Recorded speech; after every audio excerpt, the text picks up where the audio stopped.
Olá, boa tarde. Boa tarde a todos. Estamos aqui para poder trazer mais conhecimentos para vocês, porque nada melhor do que conhecimento. Quem tem conhecimento tem poder. E é isso que nós estamos aqui trazendo para vocês. Hoje, a nossa live, nós vamos falar por que ainda não fiz a minha holding familiar. Então, para a gente adentrar nesse assunto, nós vamos explicar primeiro o que vem a ser uma holding familiar, porque nem todos têm esse conhecimento. Então, vamos começar aqui explicando o que vem a ser uma holding. Primeiro, antes de adentrar no assunto, havia aqui me esquecido, vamos nos apresentar. Eu sou a doutora Cibele Agnello, sou advogada, atuo na área de família e sucessões há muitos anos, e vejo no meu escritório diversos problemas todos os dias e fico pensando, por que essas pessoas ainda passam por isso? Ainda passam pelo inventário. E pensando nisso, comecei a fazer parte do time Holding Brasil. E minhas outras duas colegas aí também integram o mesmo time e estamos aqui para poder divulgar o que vem a ser a holding familiar. Doutora Luciana agora vai se apresentar. Olá, pessoal, boa tarde. Que bom estar com vocês novamente. Sou a doutora Luciana Borges Ramos, também faço parte do time Holding Brasil. Sou especializada em direito empresarial e família, e assim como a Cibele, estou aí no caminho para ajudar a todos que quiserem a conhecer novas alternativas para o planejamento patrimonial da família. E agora, hoje nós estamos recebendo, eu e Cibele, uma mestre, uma pessoa especial, porque ela é contadora. Ela hoje vai dar a base para a gente, vai brilhantar essa live. Doutora Márcia.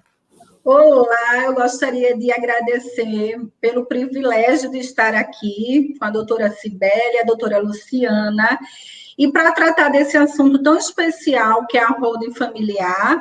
O meu nome é Márcia Ferreira, eu sou doutora em Ciências Contábeis, toda a minha formação é em Ciências Contábeis, sou especialista em holding familiar, que é um trabalho muito especializado, então você tem que procurar um profissional muito capacitado, porque não pode ter erros na preservação do seu patrimônio, e estamos aqui para gerar conteúdo e para agregar valor para você que ainda não fez a sua holding familiar.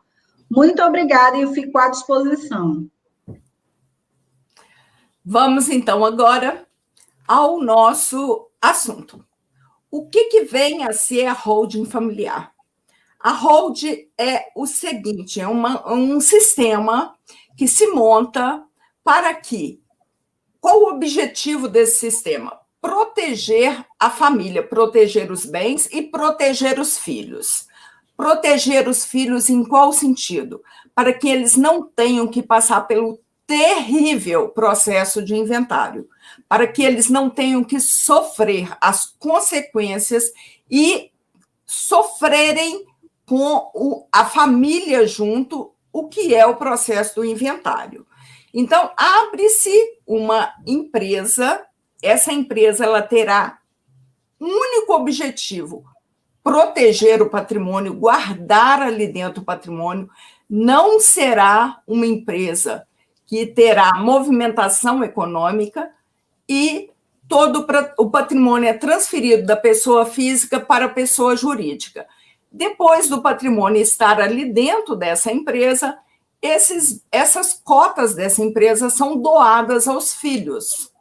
Tudo feito com diversas cláusulas protetivas, e é exatamente esse sistema todo montado que nós damos o nome de holding familiar. Então, a holding não é a empresa que se abre. A holding é todo o sistema que é montado, o sistema de proteção. Isso mesmo, professora Márcia? Isso mesmo. A holding familiar é uma empresa, é um CNPJ, e pode ser mais de um, dependendo da sua atividade familiar. Então, tem muitas famílias empresárias no Brasil. Então, não necessariamente tem que ser uma única empresa.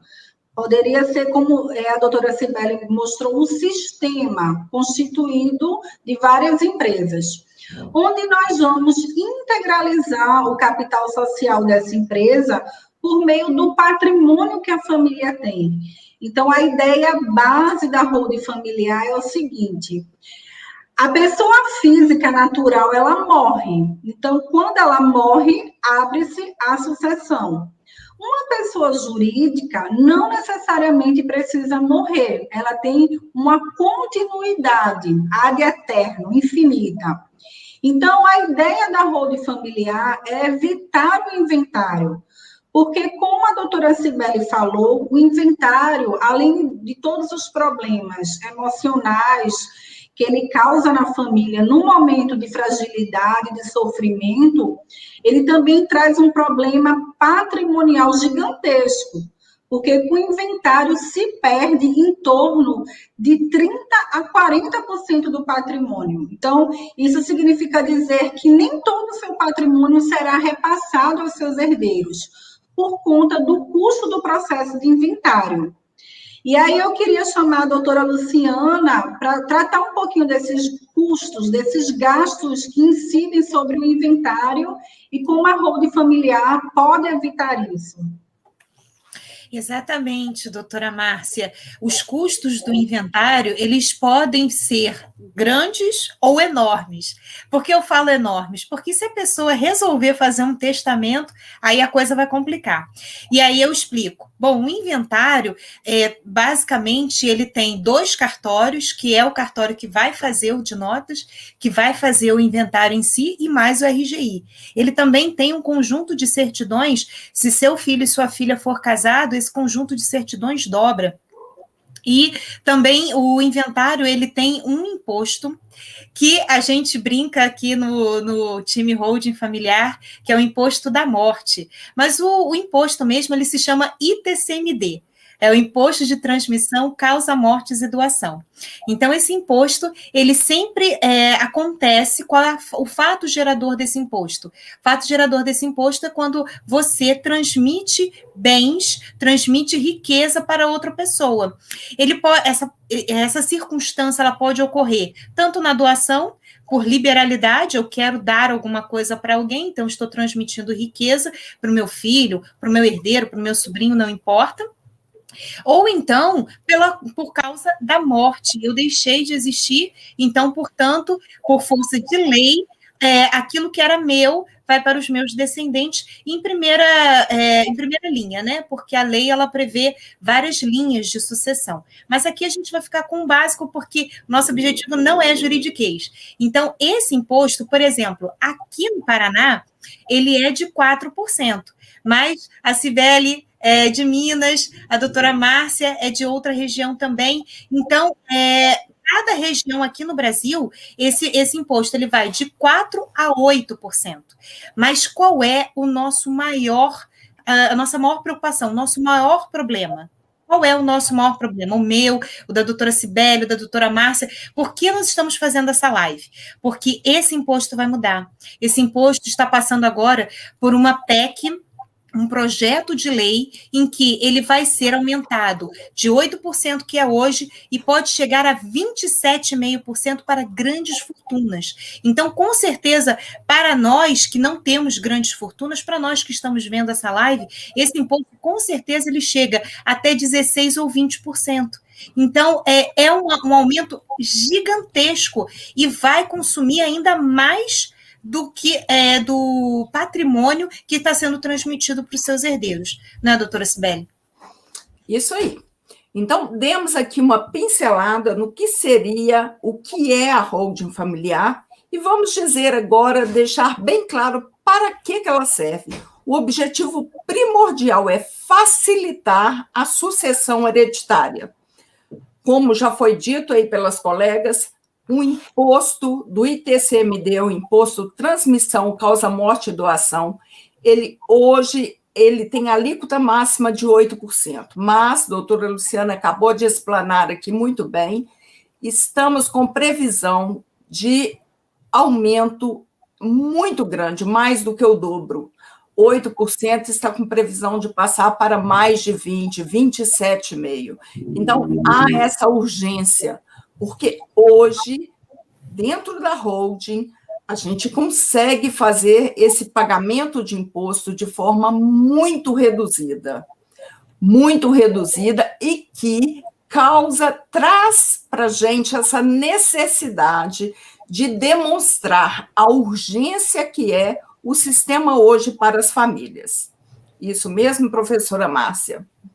Isso mesmo, e vocês estavam falando, e eu aqui refletindo, que todos nós brasileiros pagamos muito imposto, né? Já é uma máxima que as pessoas entendem sobre isso. Então, o imposto sobre a renda, a gente tem uma alíquota máxima, é uma alíquota progressiva, e uma alíquota máxima de 27,5%, menos 696 da parcela a deduzir. Então, aquele patrimônio, ele já foi tributado, né? Quando você tem um patrimônio, você já pagou o ITBI, que é o Imposto de Transmissão de Bens Imóveis, que ocorre por ato oneroso. Se aquele imóvel que você tem auferir o rendimento de aluguel, ele já foi tributado na pessoa física, 27,5%. Então, quando a gente tem um tributo como esse, que é o ITCMD, que aqui no estado de Pernambuco, que é o meu estado de origem, né?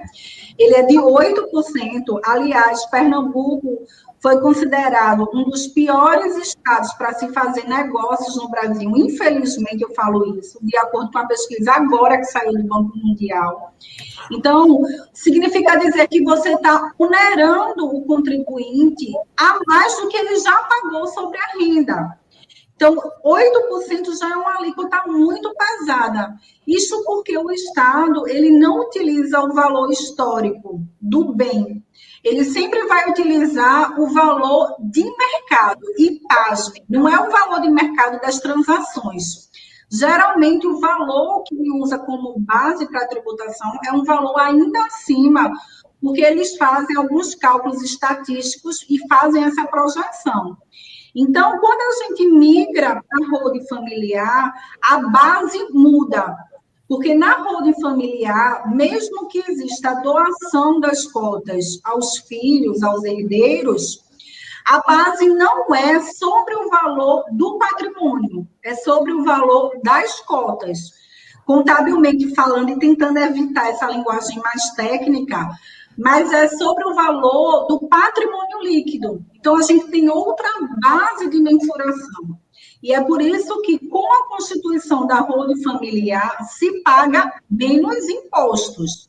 Não é que se evite o pagamento de imposto. No Brasil, é impossível isso acontecer.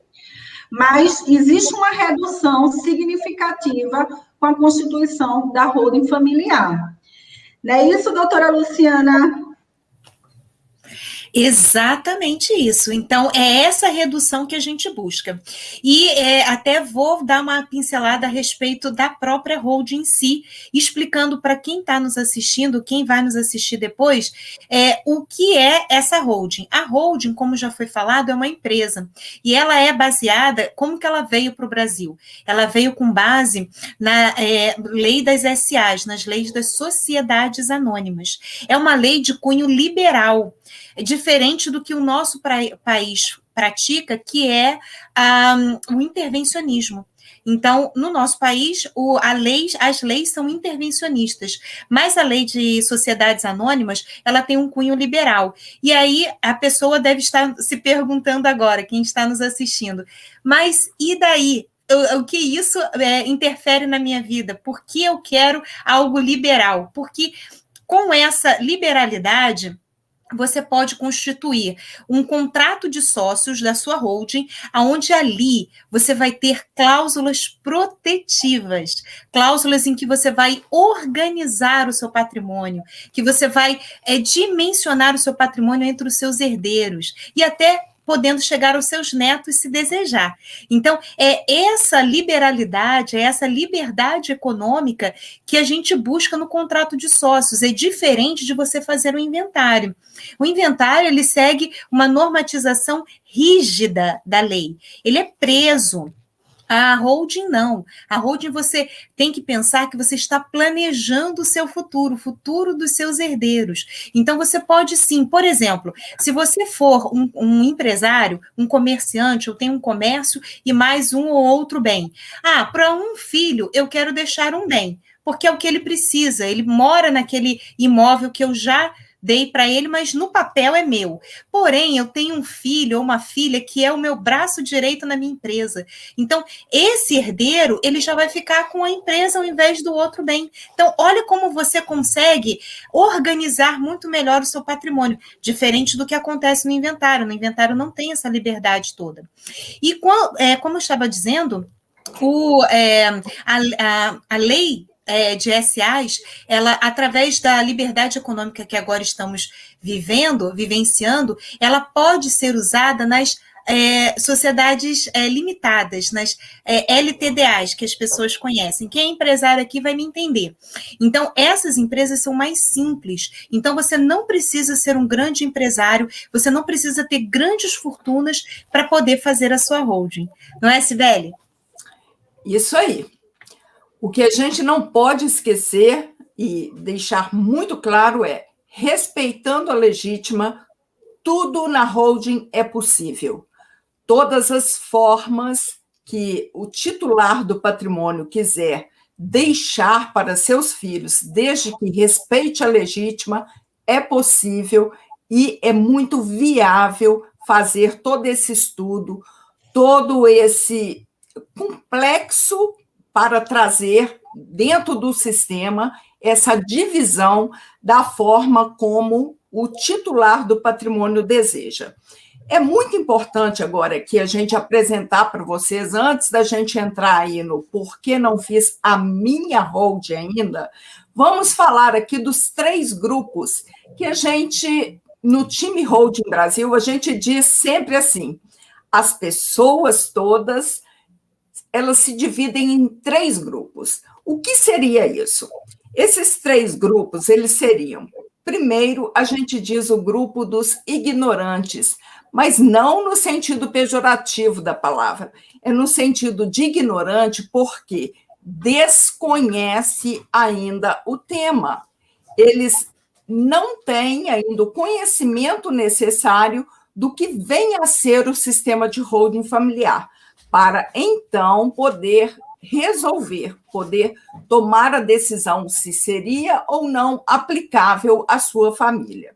O segundo grupo seria o grupo dos procrastinadores, que são aqueles que ou não amam mesmo seus filhos e não estão nem aí para eles, que já construiu o patrimônio, eles que se danem para lá para poder receber depois. Esses são os procrastinadores. E o terceiro grupo, que seriam os resolvedores, que são aqueles que tomam conhecimento, como eu disse lá no começo, conhecimento é muito importante para você poder resolver. Então, esses resolvedores tomam conhecimento do problema, entendem que aquilo será um problema enorme para os seus filhos e tentam resolver. Então, nós vamos voltar aqui no grupo dos procrastinadores e trazer para vocês as maiores objeções criadas. Quais são as objeções que esse grupo traz para falar assim, não vou fazer minha holding, por quê? Eu acho que o primeiro tema que a gente tem que trazer aqui é aquele dos institutos que as pessoas pensam que estão planejando, que as pessoas falam assim, vou fazer o testamento ou vou fazer a doação de meus bens em vida com reserva de usufruto, ou mesmo vou fazer um seguro de vida. Para eles, isso seria o planejamento para a sua família. Infelizmente, não é. E eu gostaria que a professora Márcia trouxesse aqui para a gente mais uma objeção. Bom, uma das objeções muito gritantes é que as pessoas acham que a holding familiar é para quem tem muito patrimônio, quem tem muito dinheiro, quem constituiu muitos imóveis. E isso não é verdade, né? Por exemplo, eu sou professora da UFPE aqui e eu sou sócia de uma empresa familiar, que essa empresa ela foi constituída pelo meu pai, que é a Ferreira Auditores, a empresa que eu faço parte como sócia. Ela foi constituída há 30 anos atrás, e hoje eu tenho, assim, o privilégio de participar com ele junto à sociedade e de ser a sucessora dos negócios. E aí eu comecei a estudar esse tema para o meu próprio interesse, né? Para a minha família. Depois eu fui avançando até chegar no time Holding Brasil e estar hoje com, assim, pessoas de alto nível que a gente tem uma capacidade de discutir holding muito avançada. Mas isso realmente é um mito, não é verdade. Porque a pessoa que tem patrimônio, mesmo que não seja um patrimônio significativo, até porque não tem patrimônio alto, patrimônio baixo, tudo é patrimônio. E principalmente quem aluga esse patrimônio, quem tem um imóvel alugado e que tem herdeiros, essa pessoa já é uma candidata efetiva a fazer uma holding familiar. Como foi falado aqui, a holding familiar é uma iniciativa privada. É você retirar das mãos do Estado o gerenciamento sobre o seu patrimônio. E você que construiu esse patrimônio ter autonomia e liberdade para dispor o patrimônio como você assim deseja. Então, eu tenho uma empresa familiar, por exemplo, aqui no meu caso, empresa de consultoria contábil, holding familiar. Minhas irmãs que não são da área não poderiam ser a sucessora natural desse negócio. Então, a holding familiar serve para isso. Esse é o primeiro mito. Em relação ao testamento, à doação de bens em vida, ao seguro de vida, eu vou passar a palavra para a doutora Luciana fazer essa explanação do porquê esses não são os melhores caminhos para seguir com o planejamento sucessório. Com certeza, professora, não são mesmo, porque o testamento, ele obriga o teu herdeiro a ir para o judiciário. Gente, se o inventário, ele já é caro, como eu falei na outra ocasião, fica mais caro ainda. Então, por quê? Vão ser 2 procedimentos, um judicial, porque o testamento ele precisa passar pelas mãos do Ministério Público, o Ministério Público ele não oficia para cartório de notas, onde se faz inventário extrajudicial, então você precisa passar pelo judiciário para conseguir a autorização judicial, primeiro, para ler esse testamento, passar pelo Ministério Público, validar esse testamento para que, então, aí sim, o juiz possa lhe autorizar a finalizar o procedimento em cartório extrajudicialmente. Mas aí é que vem a grande questão. O que, às vezes, as pessoas que deixam bens e deixam herdeiros não pensam, e às vezes elas nem têm noção disso, é que os herdeiros, eles podem discordar no momento da abertura do testamento. Eles podem não concordar com a sua última vontade ali escrita no testamento. Eles podem falar, não, ele recebeu mais, eu quero mais, e começar uma briga interminável. Se o testamento sem litígio, sem briga, ele pode levar até 1 ano, com briga, com certeza pode levar até 10. Então, testamento, de fato, ele não é um instrumento de planejamento eficiente, porque lá para o herdeiro, quando ele for abrir esse testamento, com certeza ele vai gastar mais, porque ele vai ter 2 procedimentos para pagar. Ele vai precisar de um advogado no judicial e depois, ou o mesmo profissional, mas vai ter que pagar 2 vezes, ou outro profissional para o extrajudicial. Isso é só o testamento. No caso, o inventário em si, como a gente já vinha comentando e resumimos bem no início da palestra, é que o inventário em si, ele tem o ITCMD com uma base de cálculo muito mais cara, uma base de cálculo muito mais injusta do ponto de vista tributário do que se ele fosse feito dentro de uma holding familiar. Então, por conta da base de cálculo do ITCMD, o inventário em si, ou seja, deixar para depois, como a doutora Cibele falou, procrastinar lá para o teu herdeiro fazer isso lá no final, pode obrigá-lo, o seu herdeiro, a vender um dos bens para pagar o inventário, e aí ele vai fazer essa venda com deságio. Como ele tem um imóvel que não está legalizado, é um imóvel de inventário, quem vai se interessar por esse imóvel é o investidor. E o investidor, ele vai querer ter lucro, ter vantagem em cima da venda de risco. Por que de risco? Porque ainda está em inventário, não está legalizado. E aí ele vai querer uma vantagem. Essa vantagem é comprar mais barato. Então, aí o seu imóvel, ele pode ter uma perda de mercado de até 20% para o seu herdeiro. E se o bem for um só, já era. O seu filho, se ele por acaso tiver a intenção de viver no imóvel que foi dos pais, se ele vender e era um só, ele nem vai viver lá. Então, isso é inventário. E seguro de vida e outros meios de economizar dinheiro para um futuro inventário, bom, eu não sou nada contra seguro de vida, muito pelo contrário. Receber uma bolada é sempre bom, né? Guardar dinheiro para quem a gente ama é ótimo. O problema é que o dinheiro não vai para quem você ama, não vai para o seu herdeiro. Ele não vai gastar esse dinheiro. Ele vai pegar esse dinheiro e dar para os outros, dar para o despachante, dar no cartório, pagar o imposto do ITCMD, enfim, vai para tudo, menos para ele. E dependendo do prêmio do seguro, talvez nem cubra todas as despesas. Então, é importante a pessoa entender as consequências de cada uma das opções que se apresentam pela lei, que é o testamento, o inventário e o seguro de vida. Não é, doutora Cibele? Exatamente. Isso mesmo, doutora Luciana. Agora, eu gostaria de trazer aqui para vocês uma questão que muitas pessoas pensam. Poucas falam, as que falam são as amigas. Eu já fui questionado por alguém, aqui não serve a gente citar nomes, mas já fui questionado por amigos que me perguntaram, como assim, doutora? Mas esse sistema é lícito? A gente pode fazer uma holding? Quem já fez isso?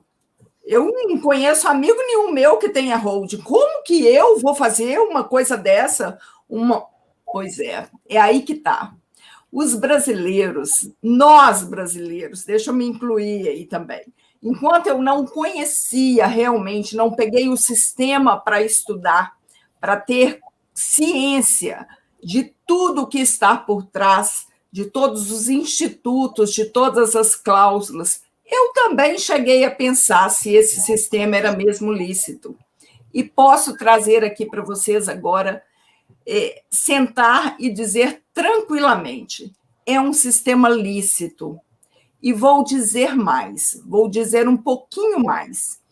Ele tanto é lícito que se a gente entrar lá na nossa página do TSE, Tribunal Superior Eleitoral, a gente vai ver que todos os presidenciáveis, eles têm uma holding familiar. Outro exemplo da licitude do sistema são os bilionários do nosso Brasil. Todas as famílias bilionárias. Vamos aqui dar um exemplo. Da Rede Globo, Roberto Marinho. Alguém ouviu falar ou vê em algum lugar notícia que a família do Roberto Marinho pagou algum imposto para o Estado?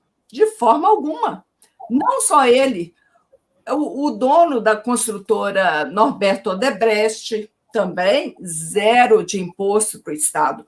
As famílias bilionárias e aqueles que têm condição de pagar por informação privilegiada, esses possuem o sistema da holding familiar. Então, agora chegou a sua vez. Nós, do time Holding Brasil, estamos trazendo informação, estamos mostrando para vocês a licitude do sistema, a facilidade do sistema, a facilidade de entendimento, e que vocês procurem profissionais qualificados que possam trazer a melhor saída para a sua família, porque além de ser lícito, além de ser um sistema que não é apenas para os bilionários, ele ainda traz essa característica. Ele não é uma receita de bolo, ele é um sistema que cabe diversas oportunidades. Nós não temos uma única forma para toda a família, tem que ser dessa forma. Não. Existem várias possibilidades. E quando algum membro do nosso time Holding Brasil é procurado, ele apresenta para aquela família 3 ou 4 possibilidades. Quem vai fazer a opção, quem vai escolher qual tipo de sistema que irá adotar é a família. A nossa obrigação é dizer sobre cada um, os benefícios de cada um, e a família irá decidir qual sistema irá seguir. Professora Márcia, vamos trazer mais algum? Perfeito. Perfeito. Eu tenho visto, sabe, um jeitinho brasileiro de tentar resolver essa questão de sucessão, de planejamento patrimonial, e o jeitinho é mais ou menos assim. Eu combino com os meus filhos como é que vai ficar organizada a distribuição da herança e as coisas vão funcionar. Então, eu já vi pai falando assim, não, eu já deixei um imóvel para o filho A, outro para o filho B, a empresa para o filho C, tudo de boca. Não façam isso, pelo amor de Deus, minha gente. Por quê? Porque você não está fazendo nada, você não está resolvendo o problema, você não está transferindo a escritura do imóvel, você não está decidindo sobre a sucessão.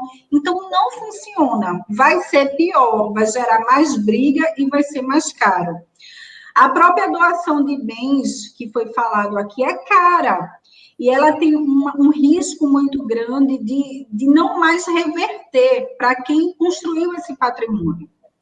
Em relação a essa questão de ilicitude, deixa eu falar para vocês, todos os atos que a gente faz, constituindo a sua holding, fazendo a doação das cotas para os herdeiros, todos esses atos são públicos.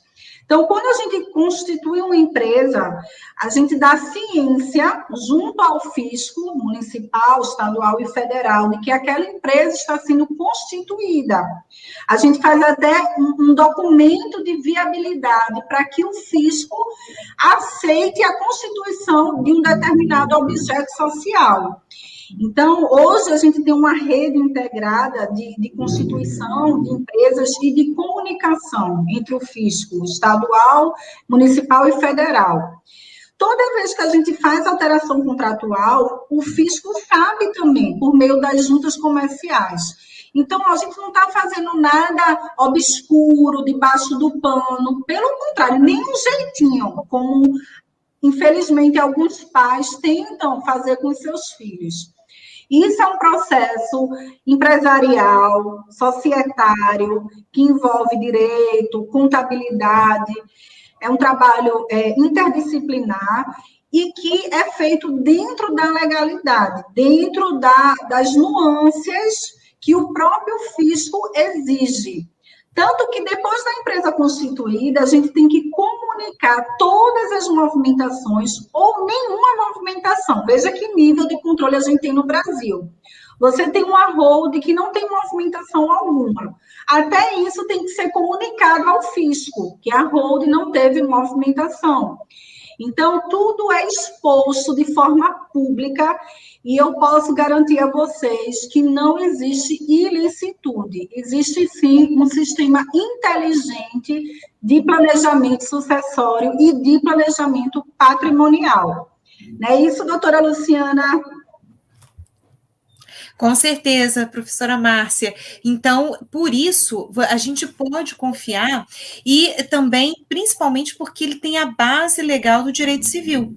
Então, dentro do contrato de sócios, nós podemos utilizar de várias cláusulas que são protetivas dos bens. E isso é lei, não é nada escuso ou nada que foi inventado por um advogado ou por um contador ou por uma classe específica, não, de forma alguma.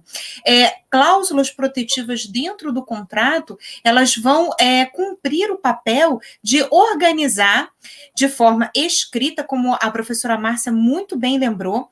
Não adianta fazer doação, ainda que com reserva de usufrutos, ainda que seja uma doação mesmo no cartório, porque a base de cálculo ainda assim vai ser maior, vai cair no mesmo problema do inventário, então não vai haver eficiência tributária, então a pessoa precisa ficar atenta nisso. O que adianta passar o bem para o nome do filho, depois nasce um outro filho, aquele bem que você tinha, que era para dividir por 2, já está para um só, e aí esse filho é casado, aí a esposa não vai dar outorga para devolver o bem, uma confusão.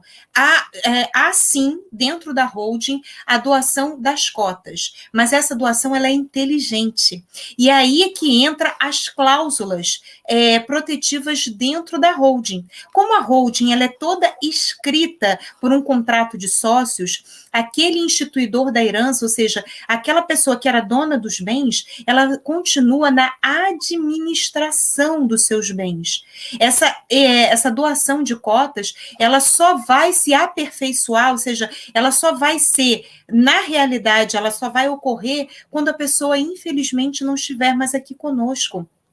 Mas antes disso, ela será administradora e terá total poder sobre tudo que ela tem lá. Uma das nossas objeções maiores é que as pessoas têm medo. Elas falam assim, não, eu botei tudo dentro da holding. Tá, e aí, fiquei sem nada? Claro que não. Você continua, através dessas cláusulas protetivas, como, por exemplo, a cláusula de administração de tudo que está ali dentro da holding, o instituidor ele fica como administrador, ele é dono, ele pode alugar, vender, reformular as doações. Não, entrou um outro filho, vamos redistribuir. Não pode mais ser só de 2, agora são 3. E por aí vai. Então, ele continua no poder. Quando você doa, mesmo com reserva de usufrutos, você não tem mais a nua propriedade, você já deu, você só tem o usufruto. Então, se quiser dispor do bem, já não pode mais, diferente da holding. Não é, doutora Cibele? Exato. Outro problema que eu quero trazer aqui para o conhecimento de todos, que também nós somos muitas vezes questionados, é o seguinte: existem pais que, quando chega na hora de resolver, vamos fazer a holding familiar, que toma conhecimento de tudo, que tem todas as informações, existem pais que viram e falam assim, não vou fazer não. Sabe por que eu não vou fazer? Porque este problema aí, este problema não é meu, este problema é lá do meu filho quando eu vier a morrer. Então, ele que se dane para lá. Infelizmente, existem pessoas, existem pais que têm este pensamento, mas este pensamento, eles são daquelas pessoas que não amam seus filhos, que não amam nem mesmo o trabalho que tiveram, o suor do seu rosto para construir todo o patrimônio, os dias inúmeros que passou até tarde da noite trabalhando, que perdeu a convivência ali com a família para construir o patrimônio e que agora, sabedor de tudo que está por trás do inventário, tendo conhecimento de todo o gasto, todo o sofrimento, de tudo que envolve o inventário, ainda acha que está certo em pensar que isso não é problema dele. Que isso aí, eu já escutei, ninguém me contou, eu escutei, me falou desse jeito.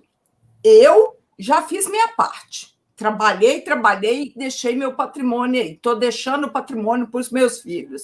Só que a pessoa não entende que está falando, estou deixando patrimônio para os meus filhos, mas não está.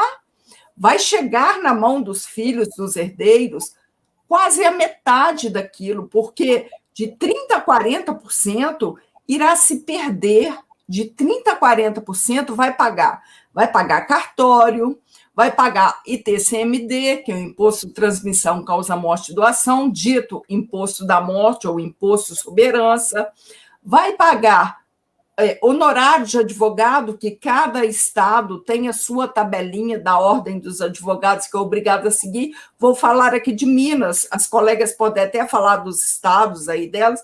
Em Minas Gerais é obrigatório, o valor mínimo a ser cobrado é de 6% do valor do patrimônio.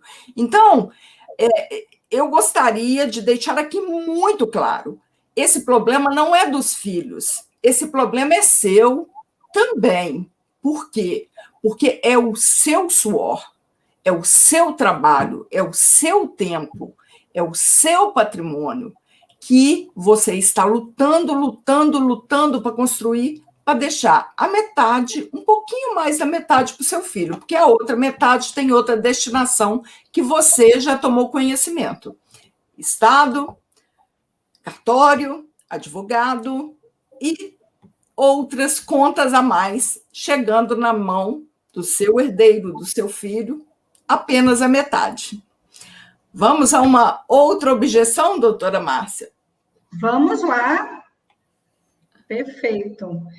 Então, outra objeção que as pessoas têm é postergar, né? Os procrastinadores, eles sempre postergam.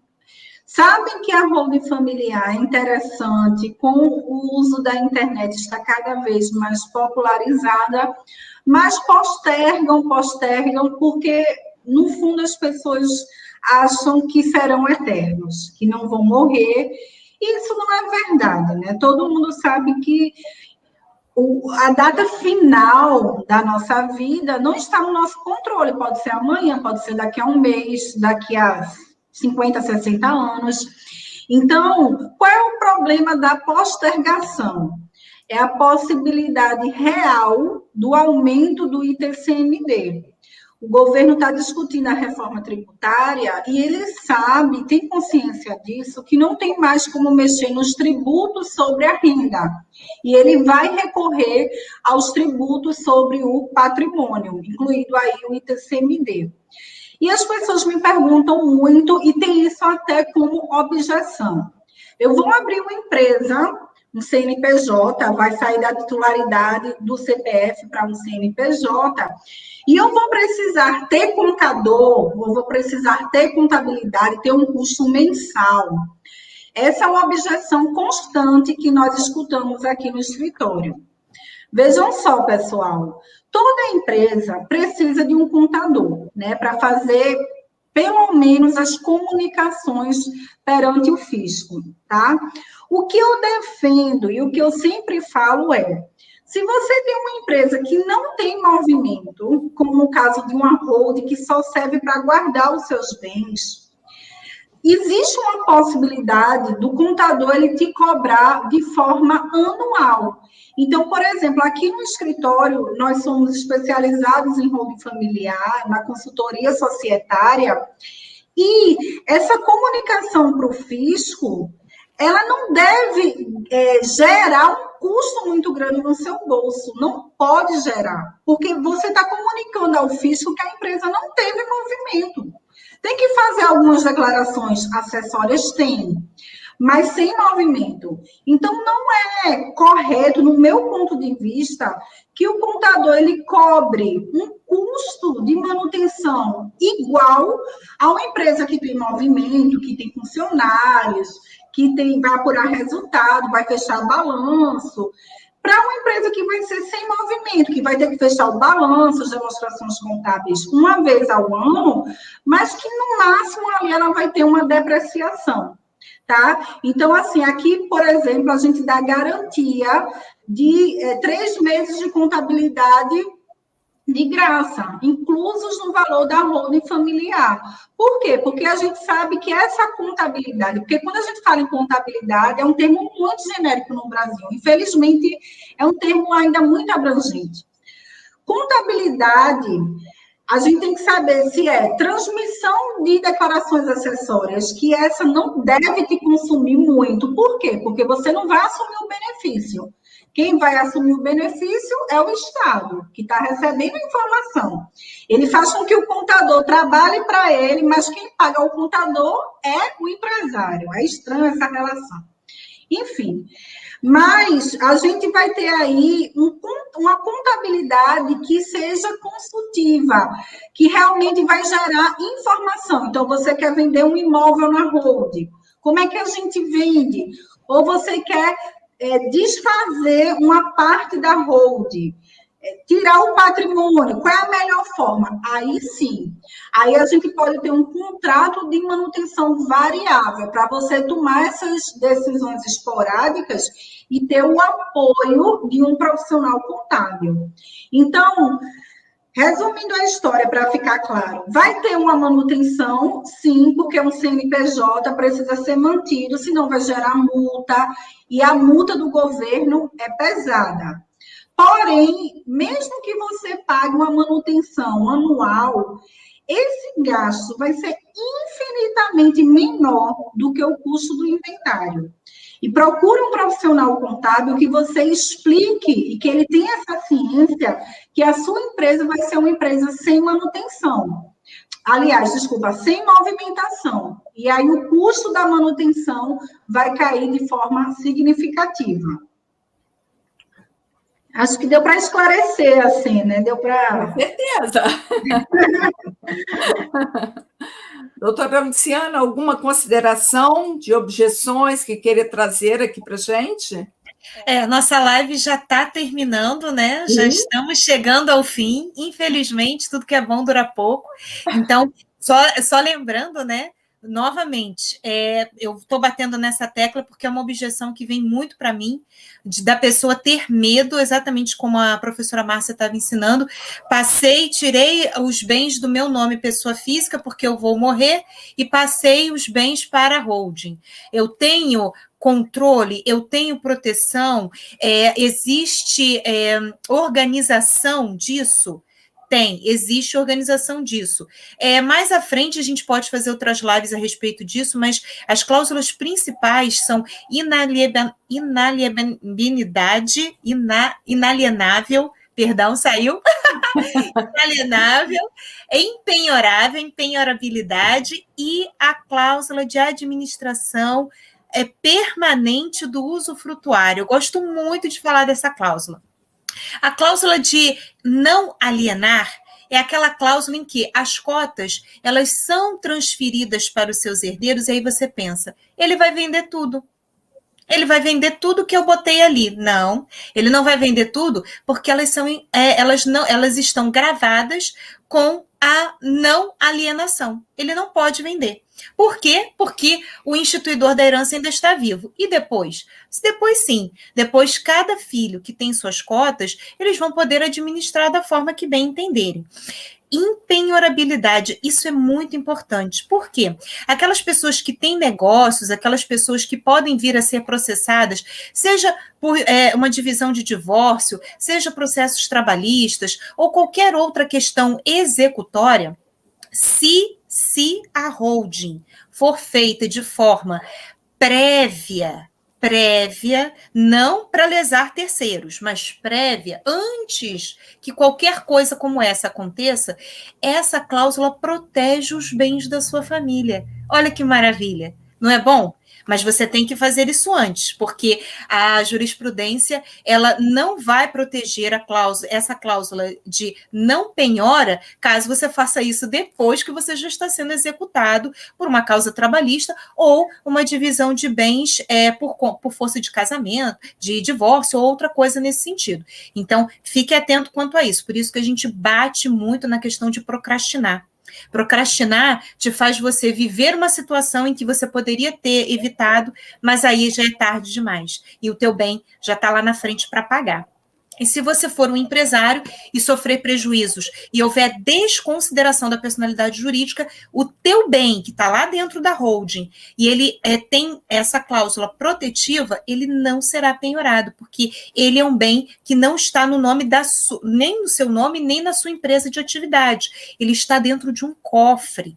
E é isso que a gente bate muito para as pessoas entenderem. É um cofre. Tá bom? E, por fim, só para a gente arrematar e fecharmos essa palestra de hoje, é a cláusula de administração permanente do usufrutuário. Já até falei dela aqui, mas vou bater novamente nela.